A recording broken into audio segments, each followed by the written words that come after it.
What's up, everybody? I'm Stan, and welcome to Detail Comics, where we go over comics in detail. This is iRate Reviews, the show where I go over a comic book, its story, its art, give you my impressions, and let you know whether it's something to go back to the comic book shop for or not. Make sure you subscribe to get more of these every single week. The book that I want to talk about is Batman number 36. So Batman number 36 is the beginning of an arc called Superfriends, and this is dealing with the aftermath of the engagement of Bruce Wayne to Selina Kyle, Batman to Catwoman, and how he's going to tell his best friend, Superman, and his bestest girlfriend, Wonder Woman, all about this. So let's just dive right in. As we dive into Batman number 36, we actually see a staple of Tom King's storytelling. You've got a large visual spread and very few words that are actually on the page, and they convey so much. If Superman says, if he wants to, he'll call, it really conveys the sentimentality that we currently have between Superman and Batman. And it's really expanded on in the next page when we're talking to Lois. And Lois and Clark continue to have a conversation about this topic. And what they're talking about is Batman. They're talking about his recent engagement to Selina Kyle, what it really means to the perception of the relationship between these two heroes. You know, just because he should call doesn't mean that he will call. And for Clark, just because Batman should call first doesn't mean that Superman shouldn't call him instead. They're friends. They're best friends. And this has kind of put those things in question for Superman himself. As he's kind of dealing with this runaway train situation, it really boils down to, even though he's busy, he has the opportunity to reach out to his best friend who just got engaged. Batman is in a very similar situation with Catwoman. In this new relationship, this new partnership, they're out there fighting crime. They're taking down these masked vigilantes that look like Jason Voorhees, as they're really kind of having this conversation where Selina is calling Superman his only friend. Batman doesn't have any friends. Gordon's his friend. No, Gordon doesn't even know your name. Well, what about Alfred? You pay Alfred. Well, he makes me tons of sandwiches, cucumber sandwiches. Do you know how many cucumber sandwiches he makes? It doesn't really matter. You know, he says that he's busy. They're trying to make excuses. And the risks, you know, the reasons that you would think that Superman would be hesitant, his secret identity, exposing Lois and his family to the possibilities of this supervillain or this villain in Catwoman. And Lois is just like, hey, Catwoman knows things. She is specialized in finding things that people don't want found. We're pretty much already out in the open in her eyes. So Superman's a little taken aback by that, but Catwoman insinuates that just the same. She and Lois are thinking along parallel lines. They both understand what needs to happen, and they're doing what they can to convince the men that they love to kind of partake and you know, take this next step to rebuilding their relationship after what happened as he hunted down Talia al Ghul. Of course, there's always something getting in the way. There's always an idea. There's always something that is keeping them from having this kind of contact. Superman is out Supermaning, and then Batman is dangling people from cranes. And what's weird is that Selina gets very poignant. You know, she's wondering if it actually works to interrogate these people, that, you know, when they're afraid, they talk to Batman. They talk to him. But when Batman's afraid, he doesn't talk to people. He doesn't talk to Superman. He doesn't talk to his best friend.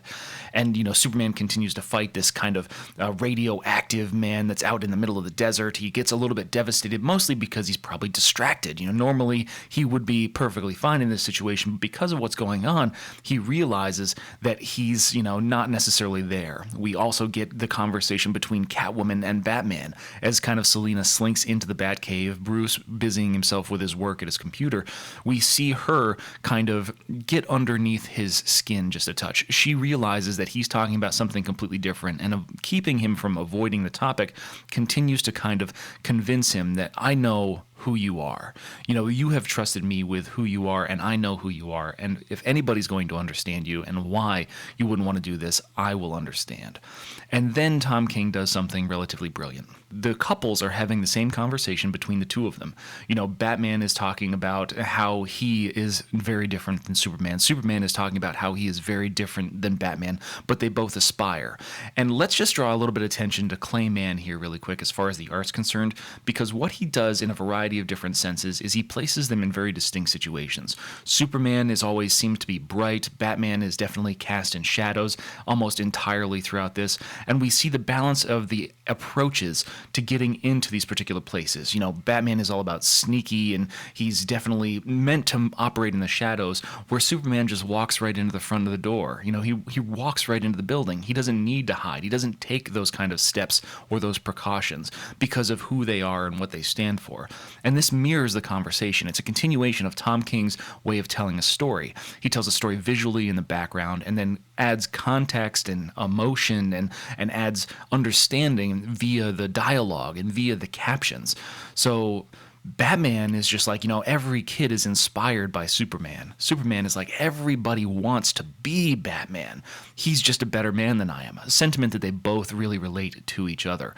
They go over the choices that, it's really just how they both perceive each other as, something a little bit more than what they are themselves. A little bit of, a lack of confidence on each other's part that they don't measure up to their friends. And it's really interesting because Batman feels like, if you're so insignificant to Superman, how can you be his friend? Where Superman, or relating to Batman, it's just like he doesn't need friends.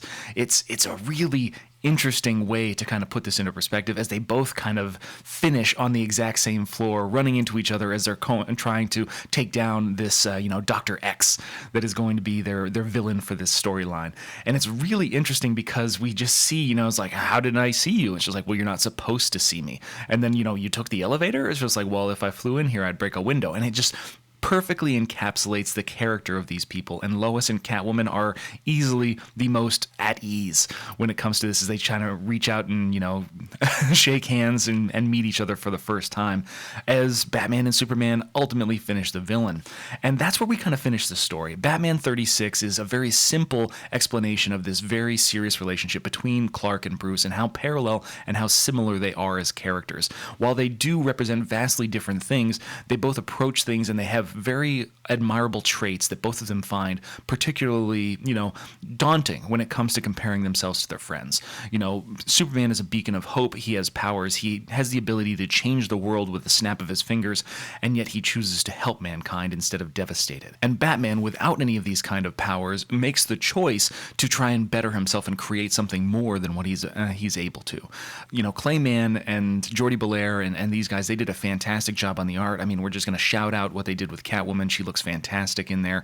And then overall, the way that we balanced light and dark as we're talking about these various different scenes between these characters and how they kind of represent both sides of the same coin, it's really interesting and definitely something that I'm really looking forward to. Superfriends Part Number 1 in Batman 36 is a definite recommendation from me. It's a very different stroke than what we had in the previous arc, but I'm really excited to see where it goes and how Superman, Batman, and Wonder Woman repair and progress the relationships that they have. But that's my review and thoughts on Batman number 36, but I want to know what you guys think too, so hit me up in the comments down below and we can start that conversation. As always, if you like what you see, hit the like button. Don't forget to subscribe to get more news, reviews, and commentary on comic books, comic book movies, comic book TV shows and games, and anything and everything inside the world of comics.